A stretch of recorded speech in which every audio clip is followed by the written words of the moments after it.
पर एक महत्वपूर्ण माँ और है जिससे सृष्टि की माताएं जितनी भी हैं उनमें प्रेम का प्रादुर्भाव हुआ, ममता जिसमें जगी। वो ममतामयी माता के बारे में आज बताने का मन कर रहा है।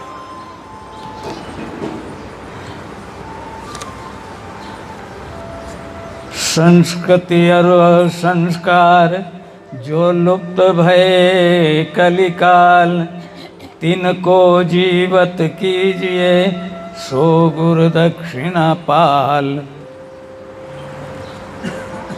इस कलयुग में सबसे बड़ा नुकसान ये हुआ कि हमारी संस्कृतियाँ लुप्त हो रही है। संस्कृति यानी जो वेदों और उपनिषदों में मनुष्य को कैसे जीना चाहिए उसका पूरा संविधान है, हम उस संविधान को भूल रहे हैं। तो संस्कृति का ज़्यादा नुकसान हुआ, जिसमें सबसे ज़्यादा अभी ये 25 वर्ष में ज़्यादा हुआ, क्योंकि हम घरों में भी अपने बच्चों को वो नहीं सिखा रहे हैं। गुरु दक्षिणा तो उसी को बोला है कि हम अपनी संस्कृति को जीवित रखें। तो मैं आज आपको यही अनुरोध करने जा रहा हूँ, क्योंकि उसके बाद मैं मौन करने वाला हूँ। मेरे को बराबर 52 वर्ष हो गए बोलते हुए, पर संस्कृति के बारे में और संस्कारों के बारे में मैं पहले भी बता चुका हूँ। संस्कारों के बारे में बता चुका हूँ। उन संस्कारों का करना बहुत ज़रूरी है। नहीं किया तो आने वाले समय में हम जो चाह रहे हैं कि मानव जाति एक अच्छी उन्नति पे जाए। भारत का आदमी तो वास्तव में देवता है, इसको देवता बोला है। स्वर्ग और कहीं नहीं है, इस धरती पे ही है, जिसको कश्मीर बोला है। और आपका घर भी स्वर्ग और मंदिर ही है। तो अगर आप वास्तव में गुरु दक्षिणा देना चाहते हैं, क्योंकि गुरु दक्षिणा देनी चाहिए, आजकल पैसे से तोल लिया है कि कुछ और कुछ पैसा दे दिया जाए, कुछ चीज़ दे दी जाए तो वो गुरु दक्षिणा में आ जाता है। ऐसा नहीं। गुरु दक्षिणा तो वास्तव में संस्कारों का प्रचार प्रसार में।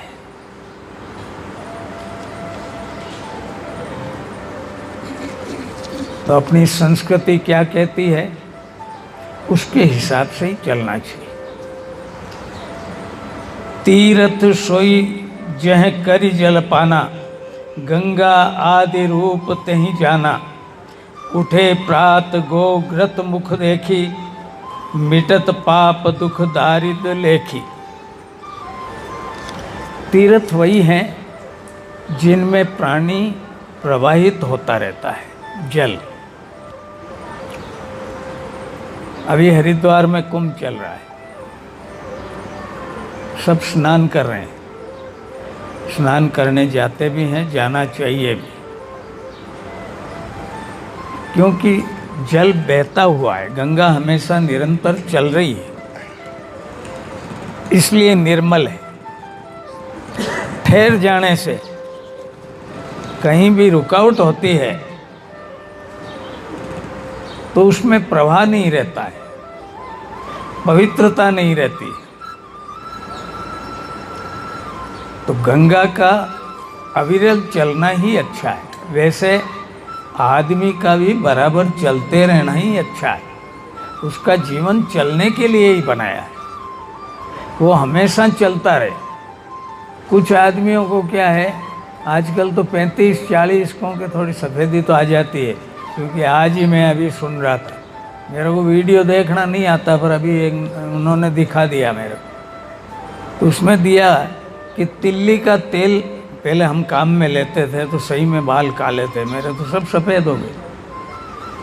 क्यों? कोलगेट लगाया, खुशबू आती थी इसलिए लगाना शुरू कर दिया, सब बाल सफ़ेद हो गया।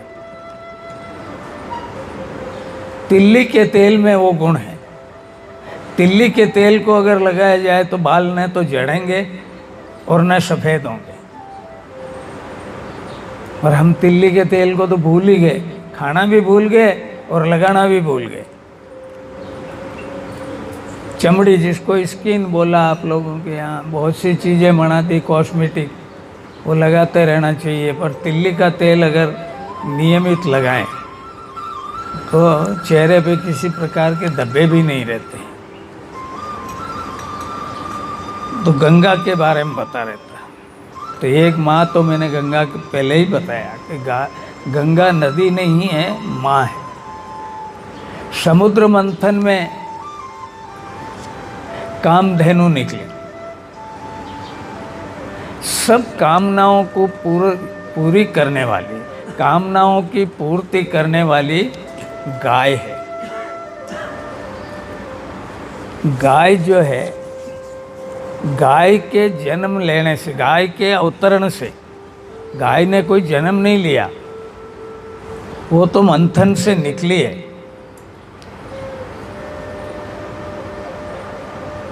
जन्म लेने वाले जो जिन्होंने जन्म नहीं लिया उनको हम अवतार बोलते हैं। तो गाय भी एक अवतार है, गंगा भी अवतार है, अवतरण है, उसका भी अवतरण हुआ है। शिव के सर से निकल के हमारे यहाँ प्राप्त हुई, स्वर्ग से आई, स्वर्ग से आके और हमको वो सब सुख और पुण्य दे रही है। वही हमको सुख, ठीक है, वही सुख दे रही है, क्योंकि उसका अवतरण हुआ। वैसे कि वैसे कामधेनु, कामधेनु का भी अवतरण हुआ है। विष, अमृत, अन्य जितने भी 14 हैं रत्न, उनके साथ कामधेनु भी, ये कामनाओं की पूर्ति करती है। गाड़ी की और गाय की एक ही राशि है। हमने गाड़ियाँ तो बहुत खरीद ली, बड़ी से बड़ी गाड़ियाँ रख रही हैं। मैंने तो सुना तो मेरा तो दिल दिमाग ही खराब हो गया कि इतने इतने लाख की गाड़ियाँ हैं। हाथी की भी बापड़े की इतनी कीमत नहीं हुई जितनी गाड़ियों की कीमत है। और गायें धीरे धीरे लुप्त हो रही हैं।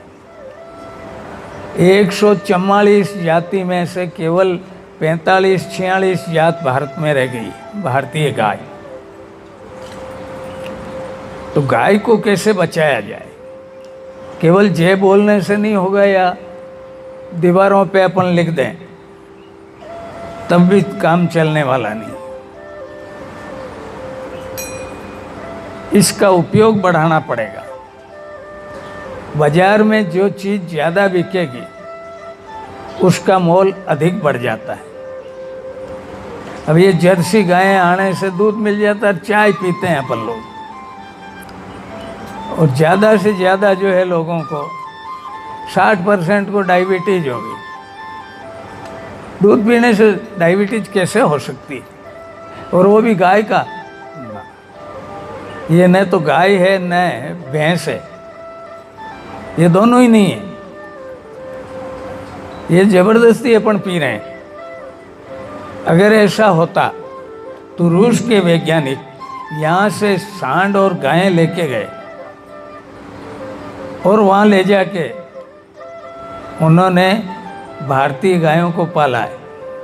तो रूस में कोई भी जर्सी गाय नहीं है। और भारत का दुर्भाग्य देखो, जहाँ भगवान कृष्ण ने जन्म लिया उनका नाम भी गोपाल हुआ, गायों को पाला, और हम जर्सी पाल रहे हैं। क्यों भैया? क्योंकि उसके दूध ज़्यादा हो रहा है। यानी गाय भी व्यापार का केंद्र बन गई, जबकि ये एक तरह से जीवन है। दूध, इसका दूध औषधि है। अगर शहद डाल के इसका दूध लिया जाए तो मेरे ख्याल से कोई बीमारी रह ही नहीं सकती। मेरे पास भी 2 तरह का दूध आता है, पर जब देसी का आता है तो मैं देसी का ही काम में लेता हूँ। वो तो मजबूरी में वो ले लेता हूँ, बात अलग है। देसी तो देसी है, क्योंकि इसके दूध में सोने की मात्रा है। ये बात मैं बता चुका हूँ और वास्तव में है। आप दूसरी गायों के दूध को गर्म करो, पीलापन नहीं आएगा। देसी गाय के दूध को गर्म करेंगे तो मलाई पीली आएगी, घी भी पीला रहेगा। पीलापन देता ही है क्योंकि उसमें सोने की मात्रा है। तो भारत के आदमी को सोने का भस्म खाने की जरूरत ही नहीं थी क्योंकि गाय का दूध पीते थे। उन्होंने जो लिखा कि कामधेनु से, यानी सब कामनाओं की पूर्ति करने वाली, केवल दूध से ही नहीं, इसके जो बछड़े हुए भगवान शिव की सवारी भी है। सूर्य के सांडों को उपाधि दिए सूर्य के। ट्रैक्टर तो खा गया बैलों को। अगर ट्रैक्टर से खेती करनी है तो करो आप लोग, पर कम से कम बैलों की दुर्दशा तो मत करो, क्योंकि इसका जो खाद आ रहा है काम में, खेती में, यूरिया पूरी धरती को खराब कर रहा है। गायों के और बैलों के गोबर से अगर आप खेत में डालेंगे तो 3 वर्ष तक फसल, पहले साल कम, दूसरे साल अधिक, तीसरे साल 3 गुना हो जाती है। ये गाय के गोबर में ही ऐसी है। गाय का गौमूत्र पीते हुए मुझे, गंगा जल और गौमूत्र पीते हुए 1964 से मैंने पीना शुरू किया। अभी भी ले रहा हूँ, अभी भी लेता हूँ बराबर। क्योंकि गाय में जो गुण हैं वो देवताओं में भी नहीं, क्योंकि देवता तो उसके अंदर हैं। गोबर से आप, बहुत बढ़िया है, घर में अच्छा टाइल्स वगैरह आपने बढ़िया बढ़िया लगा ली, पर घर के बाहर एक छोटा सा, मैं भी अब की बनाने वाला हूँ, यहाँ पीपली के पास एक गमला हाथ से बनाया जाए, पत्थर से बना के, छोटे पत्थरों से गोबर में चुनाई की जाए और गोबर से ही लीपा जाए। फिर उसमें तुलसी लगाओ आप, उस तुलसी का रंग देखना। तो अपने यहाँ पंचामृत है, दूध, दही, घी, शहद और तुलसी, 5 ही अमृत बोला है। फिर भी दुर्भाग्य देखो कि इस देश के अंदर बीमार होके हम मर रहे हैं। कारण हमने गाय पे विशेष ध्यान नहीं दिया। वेदों में तो यहाँ तक बोला कि गाय के घी में सुबह स्नान करके हल्का सा उसको गर्म करके, हल्का सा, जिससे वो पिघल जाए, और उसमें अगर मुंह देखे, कई बार हमें ऐसे संकट घेर लेते हैं, आर्थिक स्थिति इतनी बिगड़ जाती है कि मेरे पास तो बहुत से आते हैं कि बाप जी मैं कमाता तो खूब पर बचता नहीं। ये शिकायत अमूमन बनी हुई है, सब में है। 90% लोगों की ये शिकायत है। उसका कारण ही गाय है कि हम गाय पे विशेष ध्यान नहीं दे रहे। गाय के घी में मुंह देखने से, आप हफ्ते में एक बार देख के प्रयोग करके देख लेना। सुबह हो साहब, सबसे पहले कांच में मुंह नहीं देखना, कांच में सोमवार को देखना चाहिए। उड़ते से ही सोमवार को कांच में मुंह देख लेना चाहिए, वरना गाय के घी में मुंह देखो। अगर शनि लग गया है तो तिल के तेल के अंदर अपना चेहरा देख के और वो अगर खेजड़ी में डाल दें तो शनि उतर जाएगा। शनि बहुत फायदा करता है, शनि बहुत फायदा करता है, पर है तिल के तेल का मामला उनको, तो उनको तो चढ़ाएं सरसों का तेल। अब उल्टा हो रहा है मामला, हम खा रहे हैं जर्सी गायों का दूध और घी तो होता ही नहीं है उसके, हो रहा है वो भी यूँ ही हो रहा है। यूँ तो भैंस के भी आता है घी। आप 2 बच्चों को, गर्भवती माताएं हो, बच्चियाँ हो, दो को चुन लो आप, एक को भैंस का या जर्सी गाय का दूध पिलाओ और एक को देसी गाय का दूध पिलाना 9 महीने तक। उसके खान पान में सब गाय का ही काम में आ गया। दही ले तो भी वही ले, घी ले तो घी 1 चम्मच गाय का अगर निरंतर हम लेते रहते हैं तो पेट किसी भी प्रकार से खराब नहीं होगा, शरीर भी खराब नहीं होगा। गोबर का कहीं कहीं घर में उपयोग होना ही चाहिए। इसलिए कह रहा हूँ कि तुलसी का थाना बनाया जाए। महाराष्ट्र और दक्षिण में तो मैंने देखे कि सब घरों के चौक में जो है ये बने हुए हैं। अपने यहाँ तो अब चौक भी नहीं है, चौक है तो ऊपर से जाली लगी हुई, पर बाहर बालकनी में रखो, पर बनाओ। तुलसी पे जोर दो, पौधों में तुलसी और गाय। तो गाय का घी काम में लेना है। गाय के घी से 10 ग्राम, अभी हमारे यहाँ भी जो है बाबा रामदेव जी का काम लिया जा रहा है। मेरी तो इच्छा कहीं से मंगाने की थी, पर इन लोगों ने माना नहीं कि नहीं चलेगा। और मैं भी देख रहा हूँ भाई, पाप पुण्य लगेगा तो बाबा रामदेव जी को लगेगा, क्योंकि वो गाय का घी बोल के बेच रहे हैं, और अगर उसमें जर्सी का मिला रहे हैं तो पाप उनको लगेगा। गाय के 10 ग्राम घी से अगर हवन किया जाए, आप हवन नहीं कर सकते हैं, मैंने हवन पद्धति मुकेश छपवा के ले आया, मैंने पिछली बार बांटी भी है कुछ। आप घरों पे बैठ के उसका अभ्यास करो, घरों में बैठ के हवन करना शुरू करो। हर घर में जिस दिन शुरू हो जाएगा गाय के घी से हवन, ये प्रदूषण और ये कोरोना का जो ये चक्कर चल रहा है, मेरे जीते जी अगर नहीं मिट जाए तो देख लेना। वरना जो है आप अगर ये अगरबत्तियाँ ऐसे धुआंधार करते रहोगे और गाय के घी को काम में नहीं लिया तो अभी तो कोरोना ही है। मैं कोई श्राप वाली बात नहीं कर रहा हूँ, मैं प्रदूषण की बात कर रहा हूँ। धरती को यूरिया ने खराब कर दिया, उससे पूरा भोजन बिगड़ गया, दालें खराब हो गई, अन्न खराब हो गया।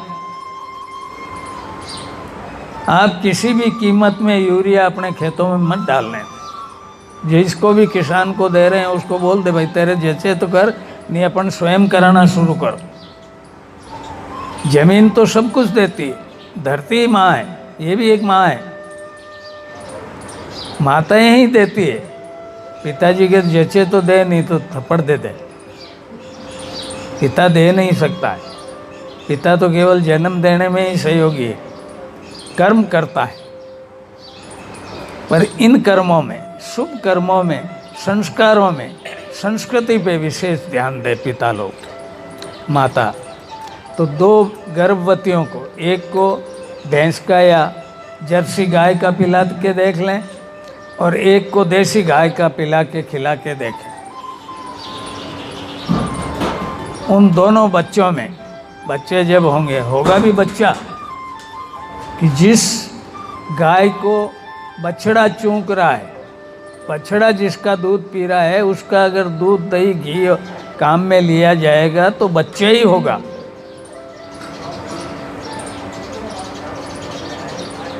ये मैं नहीं कह रहा हूँ, ये आपके शास्त्र बोल रहे हैं।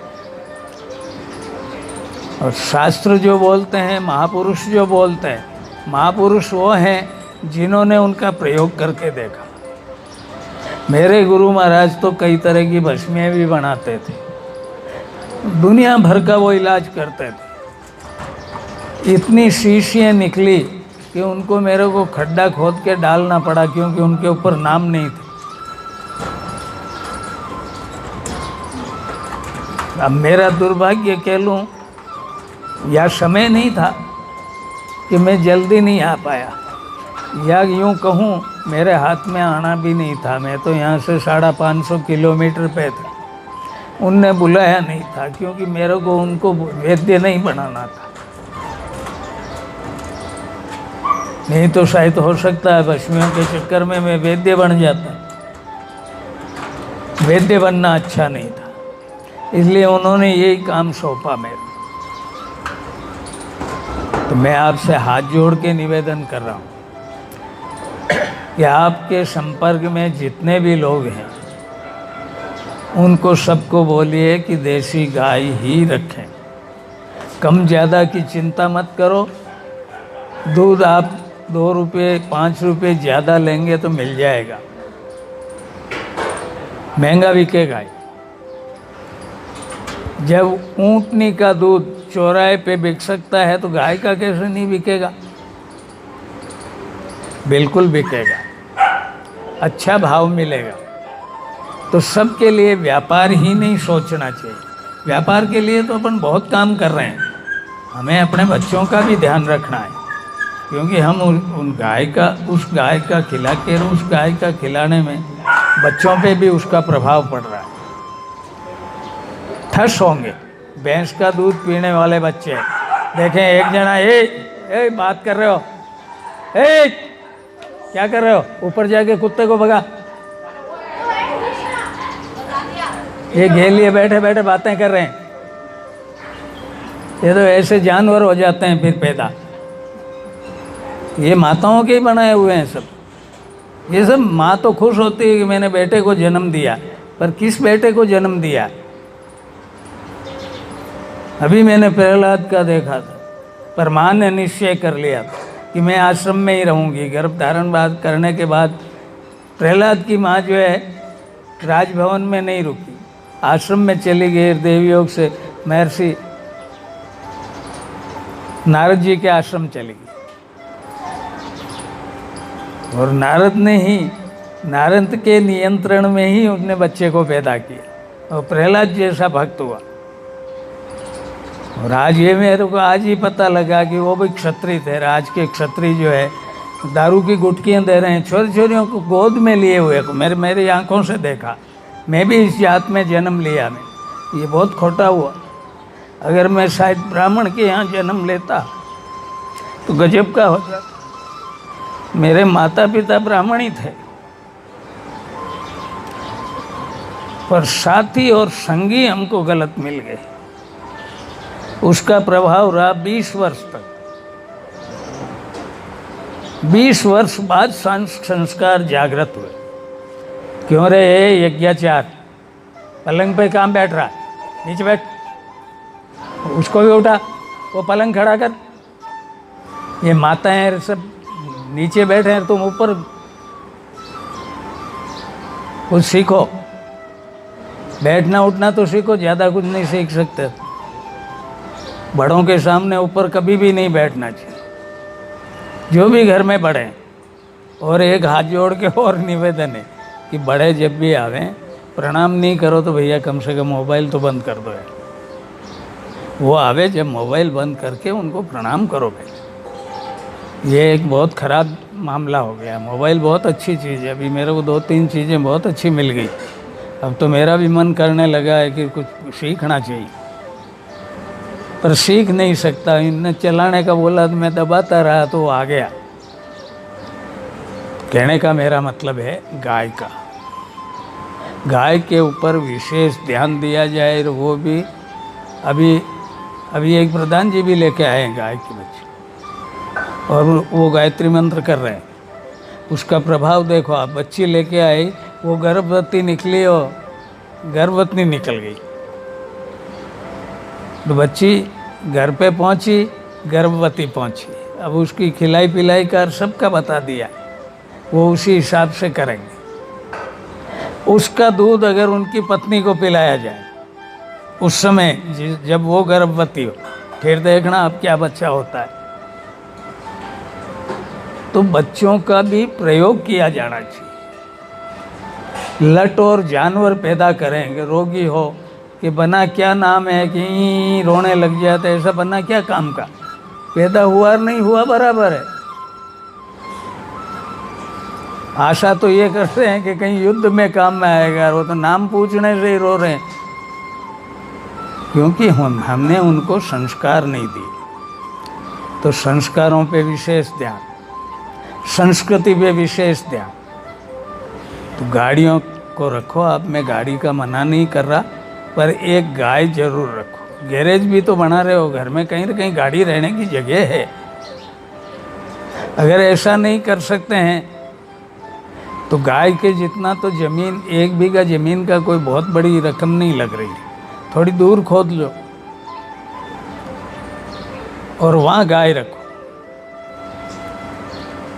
जहाँ भी आपको ज़मीन मिल रही है, जहाँ भी प्लाट पड़े हैं आपके पास फालतू, उनमें गाय ही रखो। गायों का संवर्धन करो। अगर गाय का संवर्धन नहीं किया, रूस का जो है वो राष्ट्रपति है ना, वो गाय का दूध, घी और वही काम में ले रहा है। मुझे भी आश्चर्य हुआ कि वो बर्फ़ के अंदर किस प्रकार से स्टंट कर रहा था। सब दंड प्रणाम वगैरह सब करता है वो बर्फ़ के अंदर। तो हमारे यहाँ इतनी सर्दी पड़ती थी कि मुझे भी आश्चर्य हो रहा है कि अभी तो सर्दी के मारे मेरा जान निकल जाता है। और 61 में मैं 60 में मास्टर बना, 61 में मैं बलरोंग बाड़े था। कुल्ला करते तो पानी नीचे ज़मीन पे गिरते ही बर्फ़ बन जाता था, इतनी सर्दी पड़ रही थी। पर गाय का घी मिलता था 3 रुपए किलो। और मैं तो मास्टर था तो यूं ही ला के देते थे। मास्टरों को बहुत आराम था। बच्चे जिनके यहाँ बिलोना होते थे, मक्खन ले आते, दूध ले आते, घी ले आते, खूब घी खाया। कभी मेरे को तो याद ही नहीं है कि मैंने कभी सब्जी बनाई होगी। मोटे टिक्कर बनाता, खोबे करके घी के अंदर छोड़ देता, घी पी लेती, 1 टिक्कर खाता, शाम तक बिल्कुल टनटनाट। अभी भी 12 घंटा बैठ रहा हूँ। बोलना नहीं चाहिए, पिछली बार भी बोला तो मैं थोड़ा गड़बड़ हो गया। और गजानन जी के मंदिर भी जाके आ जाता हूँ। अभी जा नहीं रहा हूँ, इसीलिए नहीं जा रहा हूँ। गजानन जी से थोड़ा झगड़ा हो गया। वो 1-2 शादी नहीं करेंगे जब तक मैं जाऊँगा नहीं, ऐसा उनको बोल भी दिया। पर मैं आपको आज ज़्यादा जोर दे रहा हूँ गाय पे। गाय भी एक माता है। नवरात्रि से पहले इस माता पे विशेष ध्यान दें। जितने सुनने वाले हैं, जहाँ जहाँ मेरी आवाज़ जाए, जहाँ जहाँ इसको प्रोग्राम को जो भी देखे, वो गाय के ऊपर विशेष ध्यान दें। एक गाय जरूर रखो। एक गाय तो रखनी चाहिए। आप रख नहीं सकते हैं तो देसी गाय का ही काम में लें। कहीं से भी लाएं, कैसे भी लाएं, नहीं तो तिल्ली का तेल काम में लो, पर गाय का घी, दूध, दही काम में लो। ये निश्चय कर लो आप। निश्चय यानी संकल्प कर लेंगे तो निश्चित रूप से हो भी जाएगा। और गाय सुरक्षित बच गई तो ये देश सुरक्षित है। आप सब सुरक्षित हैं। आपको किसी प्रकार की बीमारी नहीं होगी। मलेरिया के लिए अपने यहाँ एक डिपार्टमेंट बना, दुनिया भर की दवाइयाँ छिड़की, गोलियाँ बनी। मलेरिया नहीं गया तो नहीं गया, जबकि उसका तो पता लग रहा था कि वो मच्छर से हो रहा है। इस कोरोना का तो ये पता ही नहीं कि ये हो किससे रहा है। न वैज्ञानिकों को पता है, न आप लोगों को पता है, हमको किसी को भी पता नहीं। तो ऐसी बीमारियां क्यों आ रही, उनको रोकथाम की जाए, उनको ही दूर किया जाए, आने की जगह को ही ठीक कर लिया जाए। खान पान व्यवहार ये ठीक कर लिया जाए, भारतीय संस्कृति के हिसाब से ही लिया जाए। गाय हमारी माता है। यूँ तो पहले तो दीवारों पे लिखा था कि देश धर्म का नाता है, गाय हमारी माता है, पर इस पे ज़्यादा हुआ नहीं, केवल दीवारों पे भी ही लिखा रह गया। तो आज के बाद आप लोग प्रयास करेंगे, दूध थोड़ा महंगा मिले तो मिले, देसी गाय का ही ले दूध काम में। घी में मुंह देख के 1-2 बार देख लेना। कभी संकटकालीन स्थिति आवे जब भी ऐसा करके देखना। देखने से आपको पता लग जाएगा कि हाँ वास्तव में आत्मबल कैसे बढ़ता है। हम असंभव हमारे लिए कुछ भी नहीं। भारतीय शास्त्रों में कहीं असंभव शब्द ही नहीं। ऐसा नहीं है कि होता नहीं है, सब कुछ होता है, सब होता है। तो गाय, अब अगली बार दूसरी माता जिसको शक्ति बोला, ये तो कामधेनु यानी कामनाओं की पूर्ति करने वाली गाय है, कामना की पूर्ति करने वाली। और माँ शक्ति जो है जगदम्बा, मैं तो इनको सबको जगदम्बा ही बोलता हूँ, क्योंकि इनमें भी वो है। गाय का तो आप में दोनों में ही है,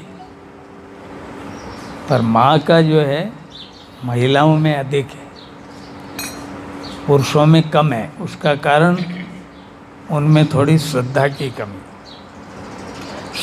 कमी है हमें। बाकी माँ तो माँ ही है।